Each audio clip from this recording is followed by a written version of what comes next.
you can be a guest as well.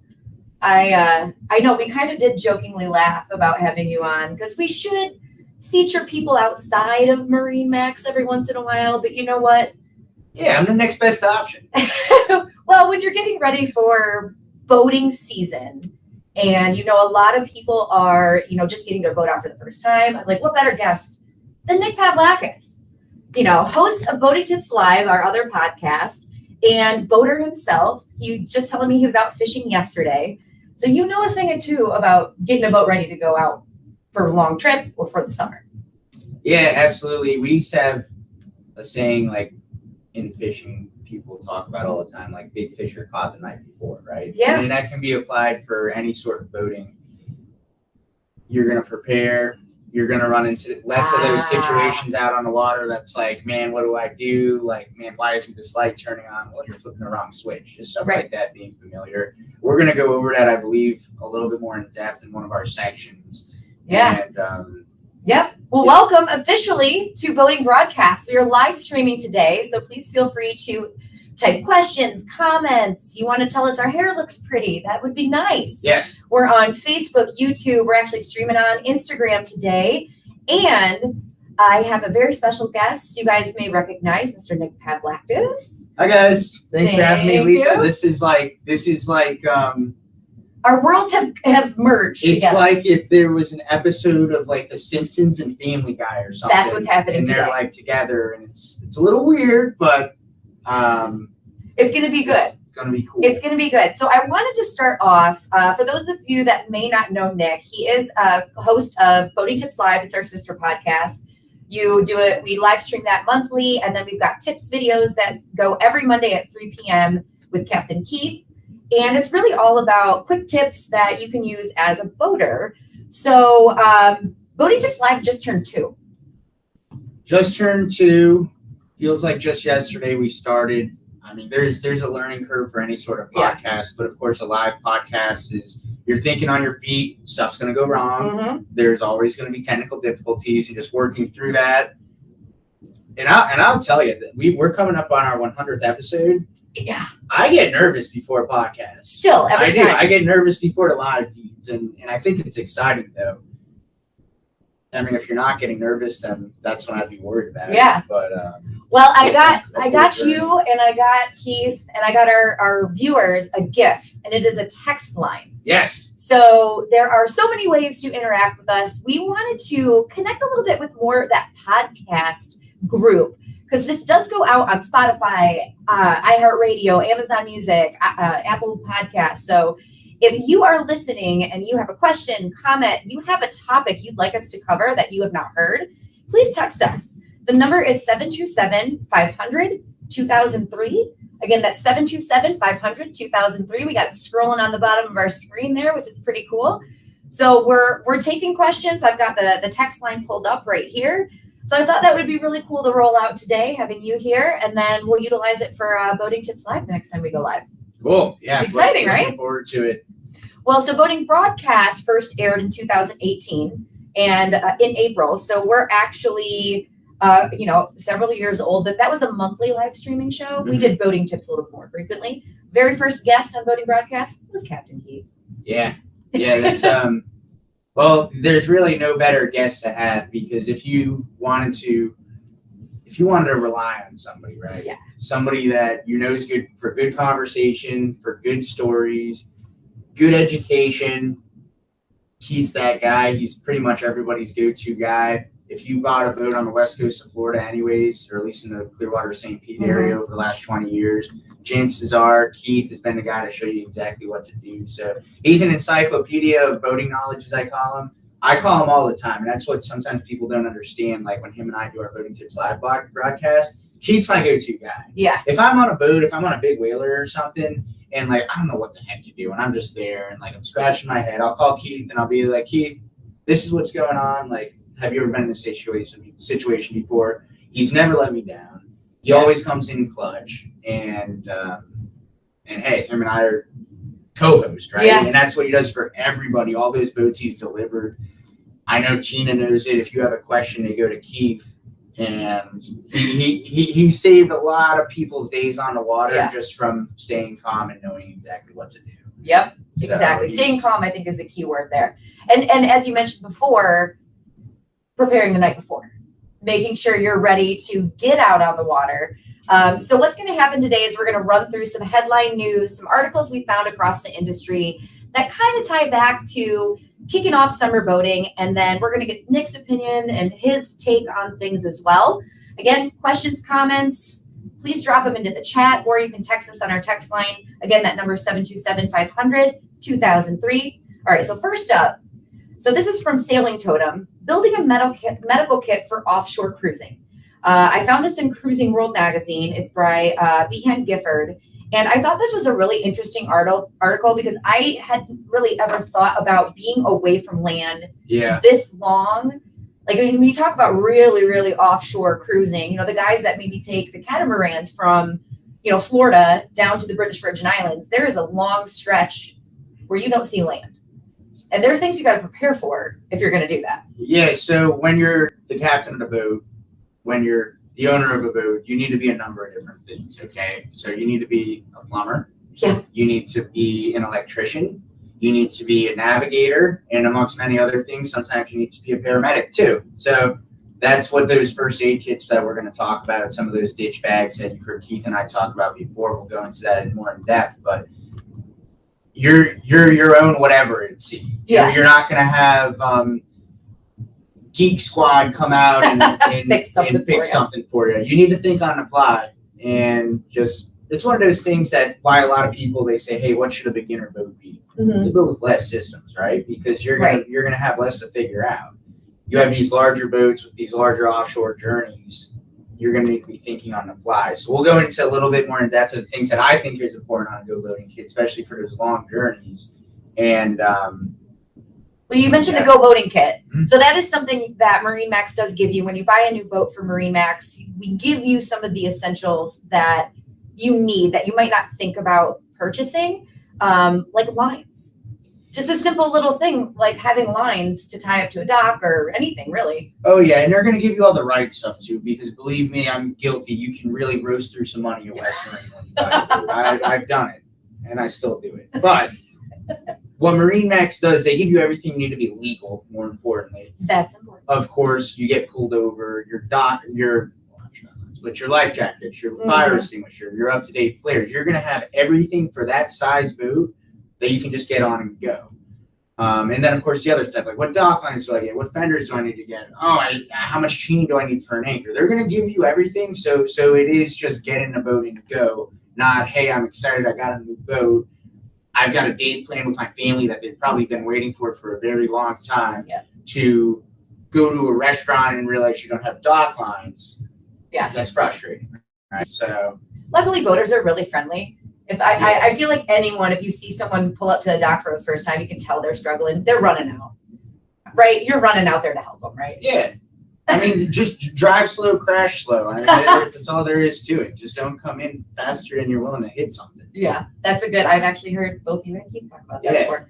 All right, so some of the things that this Cruising World article goes into that I don't know, I just didn't really think about because I'm a day boater. I don't really think about these long-term things is the potential for different types of injuries like cuts, burns, and sprains. I can think of, just even your regular day boater being prepared for some of this stuff. When you're going out to a sandbar and you might have kids or a clumsy husband or wife that you need to be prepared when they fall and they cut their knee open on the shell, that you're prepared to take care of some of that stuff. So let's just talk about some basics. I mean, just for your average boater, your pleasure boater, a few things. One, what are the most common injuries that you're going to come across? Maybe a cut, maybe some sort of whatever, but of course, saltwater environment. I like hydrogen peroxide on the boat to avoid infection. There you go. Writing that one down. Band-aids. Yep. Stop the bleeding. Maybe gauze. Electrical tape. That's a good one too to make your own bandages. That's something that I've done a bunch of times. So those are just for your average injuries. Okay, but let's fine tune this a little bit now, Lisa. I have a tree nut allergy, which is really bad. Yep. So I will not go offshore. I will not go on the boat in my go bag, in my backpack that I bring on any boat I go on, whether it's mine or somebody else's, first thing I'm going to put in there and the first thing I'm going to check for is Benadryl, because that's the last thing you want to be is in a situation where you need to get rushed in or whatever. I thought you were going to say an EpiPen, which I feel like that's one of the things he listed is allergies, planning for severe attack. I don't need to use an EpiPen, but I know a lot of people do. Yeah. So yeah, absolutely. I mean, it could save your life. It could save your day. I mean, you take Benadryl, it's going to ruin your day because you'll be taking a nap, but it beats your throat closing up.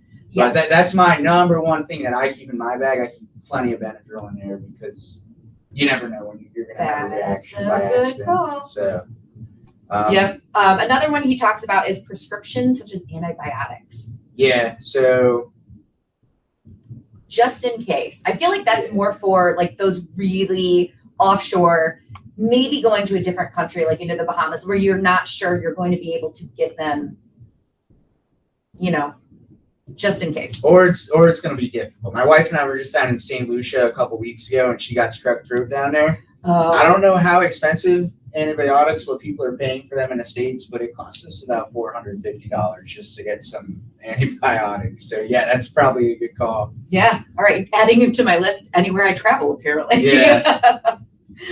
All right. So what else is in your medical kit? Is that you got Benadryl, you got electrical tape, gauze, and hydrogen peroxide? Yeah. I feel like that's a pretty good roundabout. Like Tylenol is a good one. Even if you get a really bad sunburn, it can help alleviate some of that swelling. Yeah, definitely some sort of ointment such as like triple antibiotics or I forget the brand name of it. Misotracin, Bactine. Yeah, too. so just any sort of antibiotic cream or something, like let's say that you get bit by something or you scrape something up. I'll tell you a neat little trick talking about first aid. I can tell you that in Florida, one thing I want to talk about, and if I start rambling on because of time, just cut me off. Just play the Oscars music and just kick me off the stage. But as we make our way into the summertime here in Florida, we have stingray season coming up. So I think let's talk about that for a minute. So I got stung by a stingray one time, and I'll tell you the story, but I'm not going to sugarcoat it. It's till this day like the worst pain I felt in my life. Where'd you get stung? I got stung. So it was me and my old wrestling coach. He was a mentor of mine, and we used to fish every single week. Like this was like when I was a senior in high school, still in community college, and we used to go wade fishing. And he was super good at it. It was like a military operation every time we fished. So, but you were wading, you were in the water, and him and I, we were shuffling our feet all day. Because, I mean, you do the stingray shuffle. Yeah. You shuffle them, they think you're on a stingray. Stingrays can't sting you unless you step on them. Or, of course, unless they rub their tail up against you, but that's not a real sting. It still hurt. But they can't actually barb you unless you're on top of them. The stingray's not going to come at you. I mean, of course, we can cite Steve Irwin, but a stingray's not going to come after you and start jamming you with their tail. You need to step on it. Okay. So we're going, and it's like, I swear, Lisa, like the 5 seconds of the day that I was not shuffling my feet, I step on one, and I'm like, man, I think I'm hit. And I see him flutter away. He brings me over to the side, and he gets me right in the ball of the ankle, and it was bad. And the pain was so horrible. I wouldn't wish it upon anybody. So he carries me back. Not carries me. I'm like an 18-year-old guy. This is my wrestling coach. He totally carries I try to be a tough guy, and I'm whimpering like a little baby. Yeah. And he brings me back. It's about a quarter mile. We find a guy that's in a truck. He brings us to the locker rooms at MacDill Air Force Base. And the pain was a 10, right? He goes in, he goes, hey, I think I've heard about this before. He fills a bucket full of the hottest water that you can get. And he comes back out to the truck, and he's like, put your foot in here. And instantaneously, I put my foot in a hot bucket, and the pain goes away. It goes from a 10 to a 2 just like that. And the reason being is that the heat deactivates the toxins from the stingray barb. Because, of course, you're dealing with a puncture, which is painful, but it's the toxins that hurt. Right. So heat is going to kill that sting. So if anybody else is in that situation, if you're at the beach, okay, and your kid gets stung, you get stung, it's going to hurt. It's going to be horrible. But I can tell you, it's not like it takes 10 minutes to go away, 20 minutes to go away. If you have access to some sort of hot water somewhere, like really hot, as hot as you can tolerate, the pain goes away like that. So, but then what do you do afterward? Obviously, that alleviates the pain then. What happened afterward? Yeah, so I mean, at that point, you're just dealing with the puncture wound. So you might want to put a Band-Aid on it. You might want to wrap it up. It's probably not going to be too bad unless it really gets you. And of course, if you need to, you can go to the hospital. But for the pain, those toxins in that barb are going to drive that pain and just have the hottest of the hot water that you can tolerate, and it's going to save your day. It really is. But I think it's important to just talk about that for a second. When a lot of people are going to be at the sandbar, they're going to be at the beach, and of course, we're coming into the stingray season. So shuffle those feet. Yeah. Who knows? Maybe it could save your day if you have some sort of access to hot water. And yeah. Just thought I'd share that. No, I love this story. And again, if you're watching, please drop your questions, comments in the chat. We actually have a comment here from a very familiar name. His name is Kelly Berry. Hello, Mr. Kelly Berry. He says, hey, crew, what are your favorite coolers for beach and boat? I'll let you go first. I like those soft coolers that they have nowadays. I mean, I've got a nice big, or whatever you want to call it, Yeti, Angle, those hard coolers that you keep on the boat. They're going to keep ice for a long time. They're expensive. They're very expensive. I think it's worth it. I do. I like those soft coolers that a lot of these people are making nowadays. They're insulated. They're not too big. They make big giant ones, whether it's something. But they're hard to carry if they're too big. Yeah, exactly. Unless you fill them on the boat or, I like the backpack ones. I feel like the backpacks are great for the beach because you are carrying so much stuff. Yeah. If you have to walk to a destination.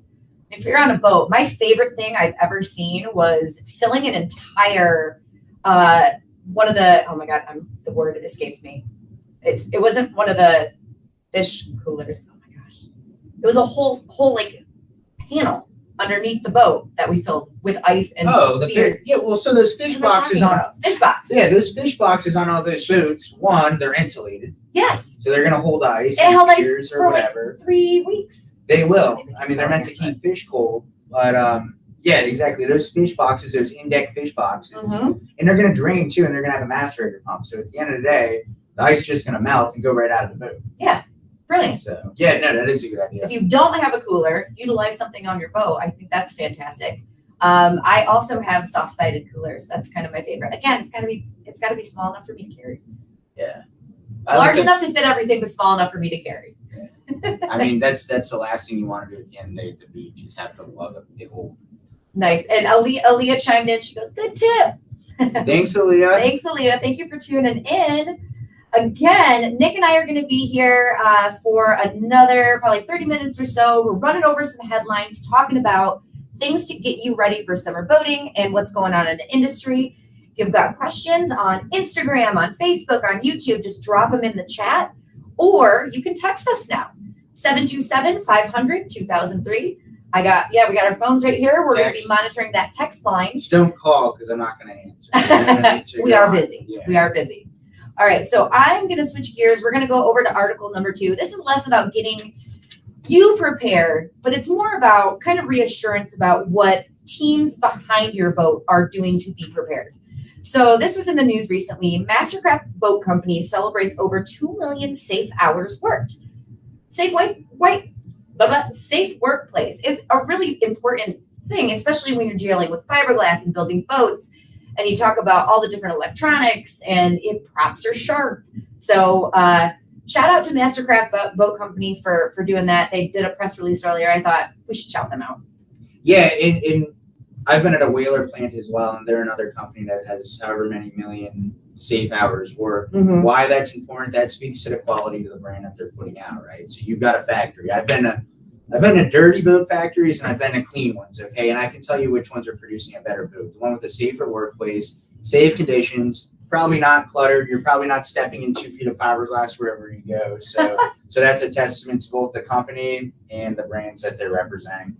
Yeah, so Fred Brightville, CEO of Mastercraft Boat Holdings, said, the safety of our people is a top priority. Everything else we do to deliver the highest quality boats is built upon the foundation of safety.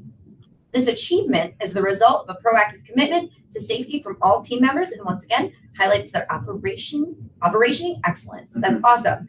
And fun fact, did you know it's Marine Service Technician Week? I did. So find your local MarineMax, any marine service technician, Give them a hug. Let them know you appreciate them. And, you know, I think that service techs, I think they're very underappreciated. Okay, and I'll tell you why. You know, they're your tech. You might talk to them. You might ask them a question. They're the master of their craft until you actually need them. Okay? Yeah. Until you actually need them. When you have a big day plan, you're leaning on them. They're doing something that is simple to them, but to you, it's just confusing. You go, okay, they're switching out a switch, a relay, a breaker, whatever it is. And it's just what they do. Yeah. And a lot of them are trained very well. Yeah. And they spend a lot of time perfecting that craft. And when you need them, you really need them. Yeah. So. And it's one of those trades. Then they're your best friend. Oh, of course. That you can, you know, it's a continuing education because boats have gotten so much more. Oh yeah. You know, elaborate. There's electronics. You can specialize in all these different, you know, types of marine service. You can get different certifications, electrical, or, you know, more on, you know, the mechanical side. It's pretty cool. And MarineMax is always hiring. If you're interested, not only on the boat building side, but the service tech. MarineMax is a pretty big company. We're always hiring. You can go over to our careers page if you're interested. But so back to Marine Service Technician Week. Jack Kuhn out of MarineMax Wrightsville Beach. Awesome store. Awesome store. Awesome gentleman. He was nominated, and the American Boat and Yacht Council selected him as one of the winners. Oh, so they're cool. shouting him out. He was in the Navy, so he learned all his skills originally in the Navy, then got into contracting, working on boats, and then MarineMax picked him up, and he's been with us for 16 years. So shout out to Jack Kuhn up in Wrightsville Beach. I love that store. I went up there a couple months ago, and that's a heck of an operation. Yeah. There. What did you like most about it? I'll tell you what I like most about it. So I'm from Florida, okay, where we don't have seasons. Right. And you go up there, and I think the coolest thing about Wrightsville Beach is it's just seasonal enough that you can appreciate everything. You see the leaf change. Yep. But they still have a relatively 12-month boating season. And like where I've spent most of my life is between Florida and then New England. And I feel like it's like a perfect mix of the two. And of course, they've got a great team up there too. They've got a phenomenal sales team with a bunch of people that have been there a long time. They've got an awesome Carrington Smart. They have an awesome GM up there, and their service team is top notch as well. They've got their own high and dry facility there. So I like going on field trips to different MarineMax stores, and Wrightsville Beach I found a really impressive one for me. So yeah, I had not been there. I'll have to put it on my list. Yeah. I like it. Excellent. All right. Well, that wraps that up. If you guys have any questions, comments, I know we're dropping links in our Facebook feed, so you can learn more about MarineMax there. If you have any questions, again, text line is open, 727-500-2003. Again, that's 727-500-2003. And just to kind of touch base, my name's Lisa, host of Boating Broadcast. This is Nick Pavlakis. He's host of Boating Tips Live. So we are here taking questions and giving you the rundown to get you ready for that summer boating season. All right. Next up, we have the importance of pre-trip checks. Yes. 10 minutes can save a season. Mm-hmm. This article is by Thomas P., courtesy of eRibbing, and I found it on boattest.com. Again, basic inspection before every outing can help ensure a day on the water will not come to a premature end. Mm-hmm. So when you are getting ready to go out, so for instance, you said you went fishing yesterday. Yes. What did yesterday look like for you? Did you get ready the night before? Did you get ready in the morning? What's your pre-trip checklist look like, Nick? Oh, I've got a whole bunch of them. Okay, we're gonna burn up some time here, guys. So buckle up. As a matter of fact, I have a kingfish tournament on Saturday, and my best friend Josh, who I fished with since high school, he'll be over in my garage tonight for probably 3 hours, just tying rigs and just getting over everything. But of course, that's a little bit more of a hardcore day of fishing. Yes. What I do when I'm going boating the night before, I have a big ping pong table in my garage. I don't want to be hustling for stuff in the morning. I put everything laid out that I'm going to need, whether it's a cooler, whether it's if I need to put some extra life jackets on the boat, I'm going to have the life jackets there. I'm going through a checklist in my head constantly. Now, the more you do it, the more you're going to fine tune that. Okay, like if you get a new boat the first time, hey, I'd recommend spending probably the whole day before going over anything you need. That way you can run to the boating supply to in case you do need anything. Yeah, right. Some things that I'll do too. I mean, the night before, I'll make sure that when I show up to my boat, is it going to work? Is it going to start? Okay. Yep. I might start it up the night before, at least make the motor turns over, make sure the motor turns over. I'll plug it in. I have a shore power hookup to make sure all my batteries are topped off. That way, okay, I can say, okay, worst case scenario, stuff's going to break, stuff might not work. Okay, is my boat going to start? Yep. Is it going to float? Do I have my plug ready?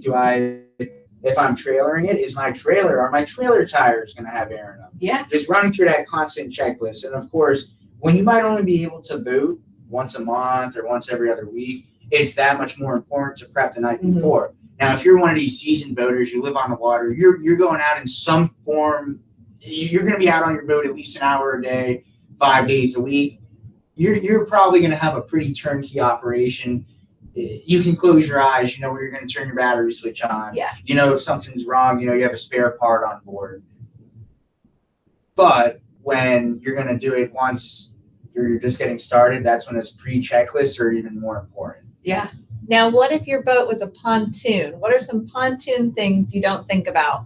Our viewer on Instagram would like to know a little bit more pontoon related for the checklist. How would that change? I don't deal a ton with pontoons to know the differences. That's a good kind question. Of basic. I mean, I think this checklist is good because he kind of, the top tips I'm just going to run down them real quick. Yeah, go ahead. Flush the engines with fresh water, inspect the propeller and gearbox, total surface of the transom, the anodes, engine oil levels and fluids and hydraulic steering systems, water separating fuel filter, and the hull and the tube. So basically, there we go, the hull and the tube. You run through everything, and it's going to be similar on a pontoon boat. Obviously check for any rust. I mean, I think that's more of a northern thing than it is. Oh no, saltwater. Well, I mean, saltwater, but a lot of these pontoons are saltwater rated nowadays as well. So yeah, and a lot of the pontoons are outboard engines. So any, talking about Mercury, we just did a great interview on Boating Tips Live with the gentleman from Mercury, and they talked about maintenance, which was a great episode to watch. Yeah, just kind of looking over this list, just to go over all these things one by one.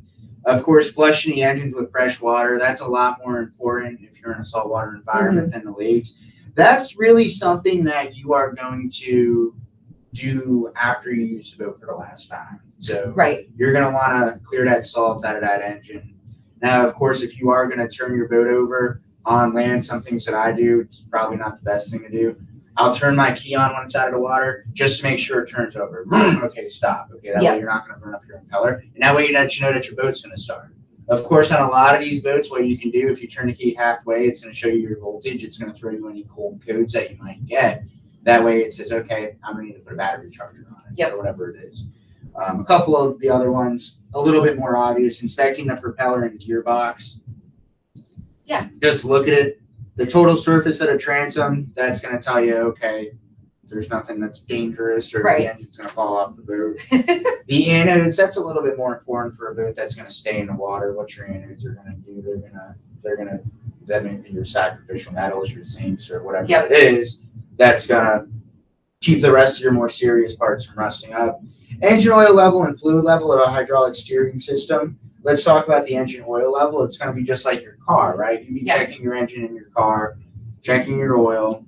On the new Mercuries anyways, some of these new V6s and V8s, they actually have a hood that you can just pop right open, dipsticks right there. Can't mess it up. Anybody can do it. And I am not mechanically inclined by any means. But yeah, just a few things that are going to, your water separating fuel filter, that's a little bit more complicated. Yeah. If you want to move on to this next point, Lisa, I really like this one here. Yeah. After a trip, turn off or disconnect the batteries, wash the boat, cover it, and leave it knowing that everything is ready for the next ride. That's going to make it that much more important when you do go to prepare next time. Okay, my battery's not dead. Okay, I don't have a rip in my cushion, or the cushions aren't completely baked from the sun. Disconnecting the batteries on a new boat, there's not going to be a ton to draw. Right. Especially a smaller boat. We're talking like 17 Montauk's. We're talking a Sea Ray 19 SPX outboard. There's not a ton. If you left that battery switch on for a little while and everything was off, okay, it's probably not going to kill your battery. However, it's a good habit to get into. Kill your battery. Plug it in if you have some sort of shore power connector. That way you know that when you go to crank that boat up in a month or two, it's not going to be dead, because you never know if a bilge pump gets left on. You Right. leave a switch on or something. It's going to kill that battery. You're going to show up to your boat. You're going to call your salesperson and say, hey, my boat won't start. Yeah. You're going to need to replace the battery or have it replaced, which is not the end of the world. And you're just going to make it that much easier when you do finally get to go down to the boat. So say I keep my boat in like a high and dry situation where I call, they put it in the water for me, they do everything.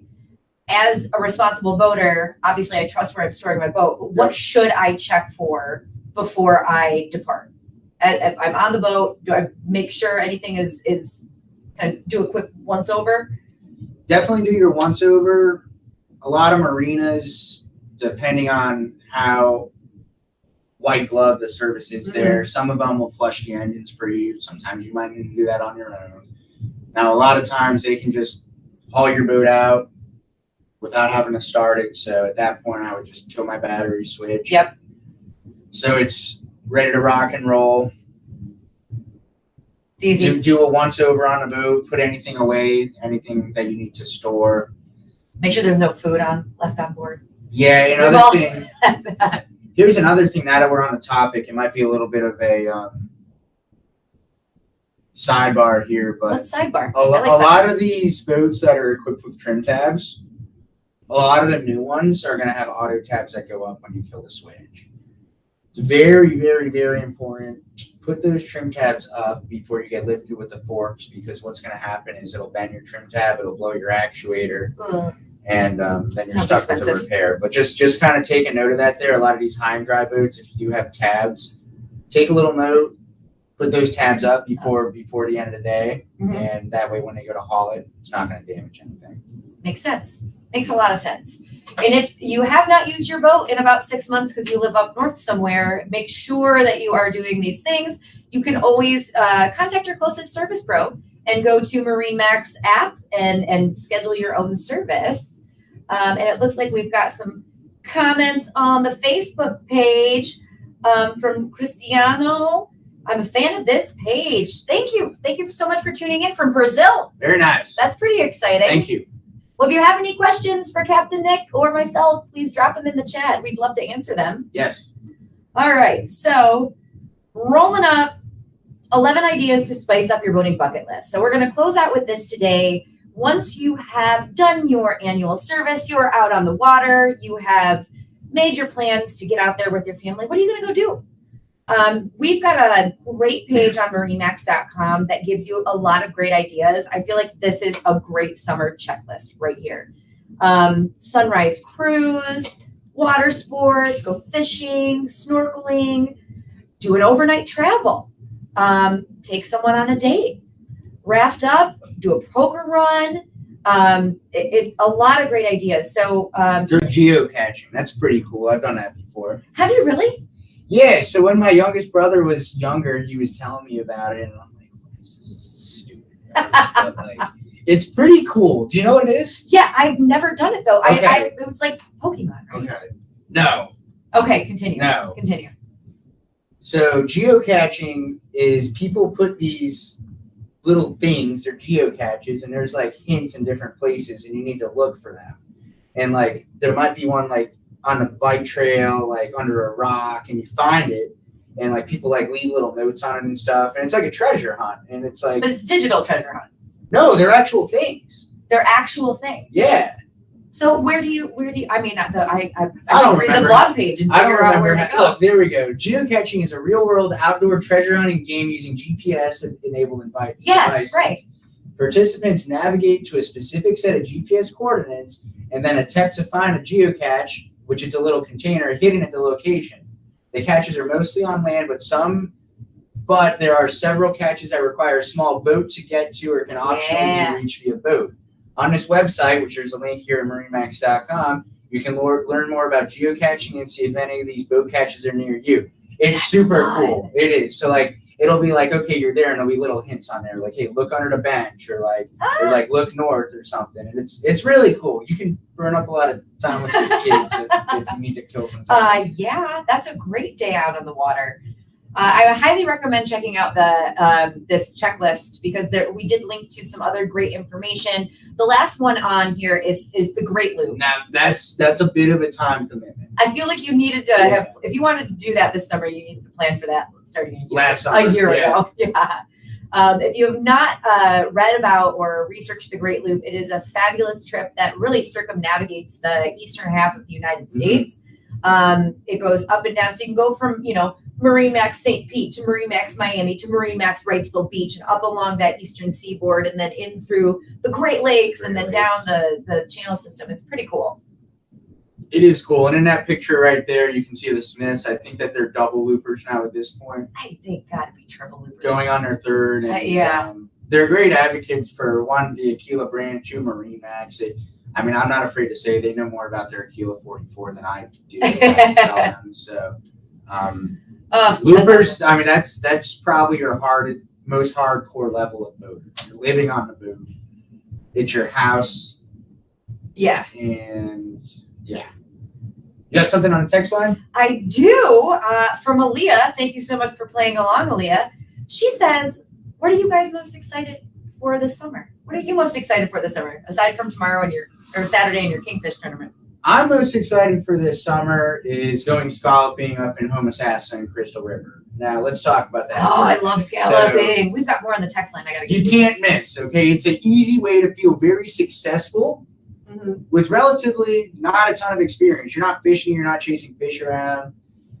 You don't have to put a ton of time in. It's an underwater Easter egg hunt. So, like Marine Max puts a trip on. Maybe we can post a link down there. But what it is essentially is you're going out, you're hanging out, shallow water, low pressure. It's relaxing. You put the snorkel on. You see the scallop. You swim down. You grab it. You're not in very deep water. Most of the time you're anywhere between 5 and 8 feet. Yep. Of course, you go out a little bit deeper, but that's going to be a little bit more of a challenge. And you just kind of relax all day. You get your back really sunburned. You're swimming like this, and it really is relaxing. Okay? Yes. Sometimes when you're fishing, you're not relaxing. Sometimes if you're at the sandbar, you're not always relaxing because you're worried about other boats. This really is one of the most relaxing types of boating that you can do. And at the end of the day, you have a bunch of scallops that you can eat. So my favorite place I like to go to is the Plantation Inn up in Crystal River. They do a great job. They're super accommodating.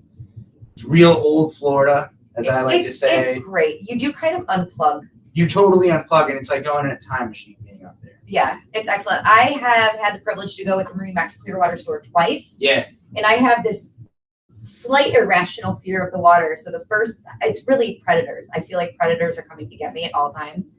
Sharks mainly.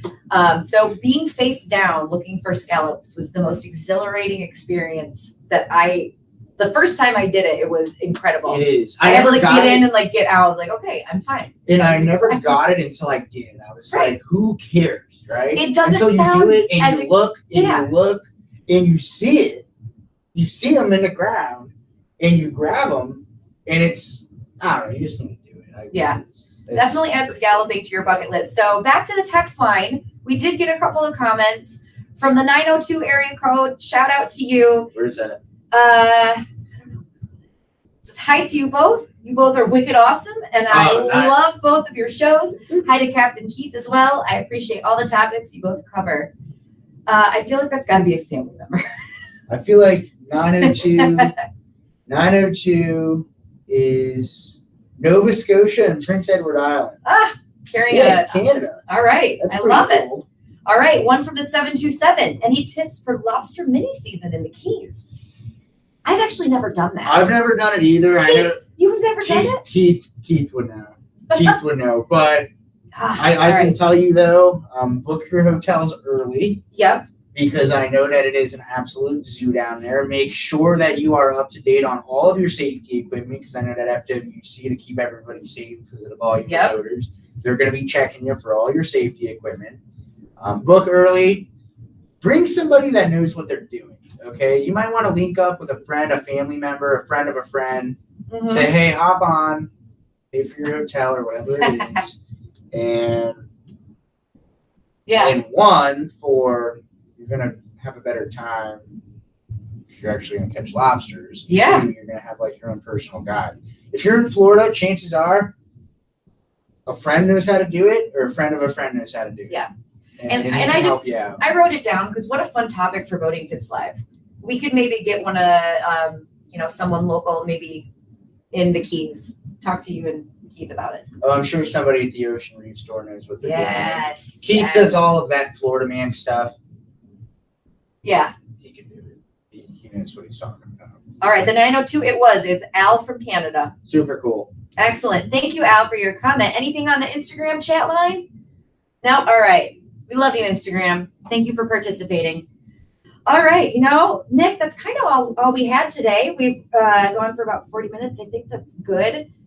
We gave the people some good tips, good things to think about as they're pulling their, the covers off their boats. They're dusty. They've been in the garage since last September.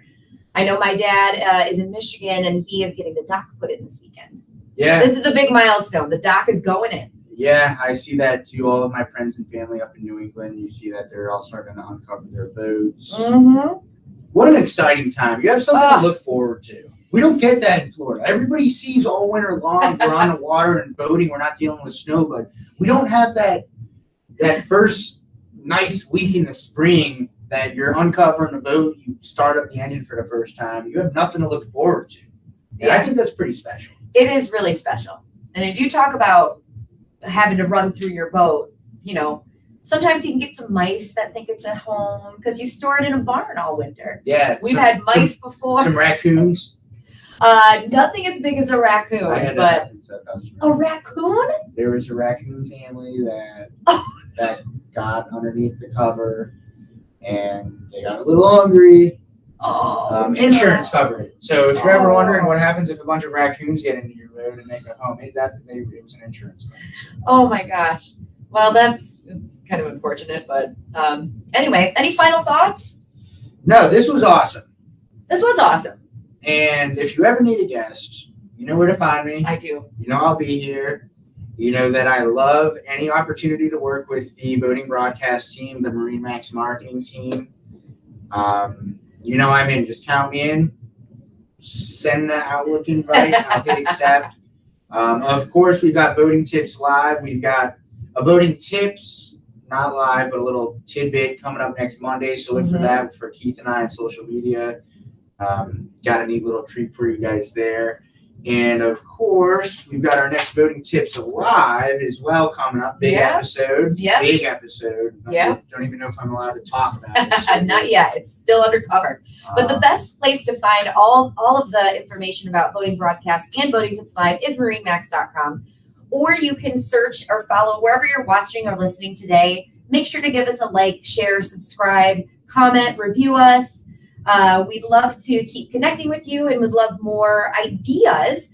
Last minute chiming in, Shelly on Facebook says, thanks guys, first time here, but I'll be back. New to Florida and bought my boat late last year from St. Pete. Love it. Nice. Yeah, he's a St. Pete guy. Nick's a St. Pete guy. I know he's loving that. St. Pete for life, baby. And William Cordy says, iguanas in Miami. Iguanas in Miami? Yeah, there are.